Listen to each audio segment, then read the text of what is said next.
Okay, welcome back to the Surge Sports Network. And the story is a happy one in the Storm Dome this afternoon. The Lady Hurricanes bounce back after Wednesday night's loss to Fort Valley State and score a 72-63 conference win against Francis Marion, the second straight year that we beat Francis Marion at home. And Coach Britsky just talked a little bit about the bounce back today after Wednesday night's loss against Fort Valley.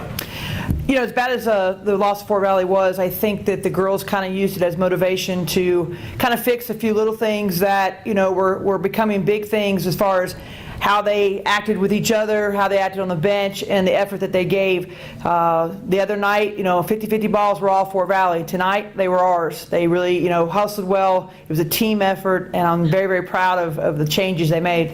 And we're also joined this afternoon by freshman Kaya Cochran out of Warner Robins, and then we're also joined by junior Mallory Diamond, both girls coming off the bench today in critical supporting roles. And Kaya, we'll start with you. Talk a little bit about the transition you've made from high school basketball last year to now you're playing in one of the more competitive conferences in the country in the Peach Belt.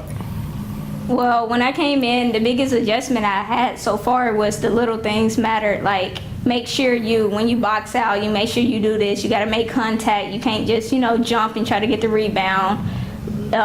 Things like coming in on time, making sure that you're 15 minutes early, not just physically ready, but mentally ready. Come in, not only me coming as a freshman doesn't mean that I'm not a leader. It means that I can take on a leadership role. I can help each other out, and instead of just going everything hard in practice, I got to put in extra time, extra work, and things like that. And we're also joined by Mallory Diamond. Mallory coming off a knee injury, been plagued a little bit in the preseason with some knee problems, but she had 10 points in 5 minutes Wednesday night against Fort Valley, came off the bench, a tremendous spark, scoring both inside and out. Mallory, talk a little bit about what you try to bring coming off the bench and the things you try to infuse into the game when Coach Britsky calls your number.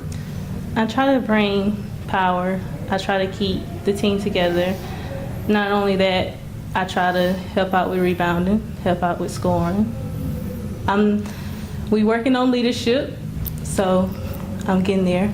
And Coach Britsky, quick turnaround now. We play in 48 hours. We'll be taking on the University of North Carolina Pembroke. Pembroke scores a 76-61 upset win today against previously undefeated Clayton State at home, so that'll be their first conference road game coming to the Storm Dome on Monday. Talk a little bit about what happens between now and that game on Monday afternoon. Well, the first thing we're going to do is, try to take a little time to recover. That was a very physical game, very rough game. So we want the girls to kind of try to take care of themselves. As coaching staff, we're going to prep a little bit. We know that Pembroke is pretty loaded this year.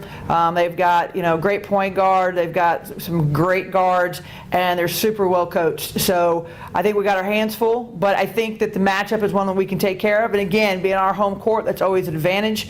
So hopefully at 1:30 on Monday, we can get our second conference win. I think the girls are on the right track mentality-wise, and I think we've got an awesome opportunity to get that win. And you mentioned that you would get together with your staff. Talk a little bit about first-year assistant coach Nick Graham, and then you have a former player helping out as she finishes her degree, student assistant Emily Russ. Talk a little bit about what their responsibilities are and the things you lean on them for, not only during the actual games, but in terms of preparing for the games as well.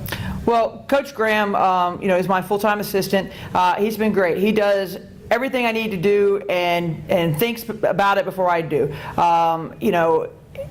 It's nice to have a coach. You just tell him one time and he goes, well beyond what you needed him to do, takes care of things. He really works hard to relate to the kids. He gets out there. He's willing to go just put up baskets with them. He has a nice presence and a great personality, and he keeps the kids calm, and he keeps me calm at times, which is kind of nice. And then Coach Emily Russ has stayed on, and she's invaluable as well. We're trying to get her through the whole season if we can make it here. Again, she's great at just sitting down, having a relationship with the players. She was there last year. She understands, what it takes. And for me, it's nice to have Emily on the bench because she has the historical context of the Peach Belt, where Coach Graham hasn't had that yet, so that's kind of nice too. So right now I have a great combination, and hopefully we can keep Coach Russ here for another semester and keep us intact. Okay, so the story again, the 72-63 win in the first conference game against Francis Marion. The Lady Canes moved to 6-2 overall. More importantly, 1-0 in Peach Belt Conference play. The next opportunity to see the Lady Hurricanes in action Monday afternoon at 1:30 against North Carolina Pembroke. The last chance to see the Lady Hurricanes this calendar year. Admission to the game will be free on Monday afternoon. Signing off for the Surge Sports Network,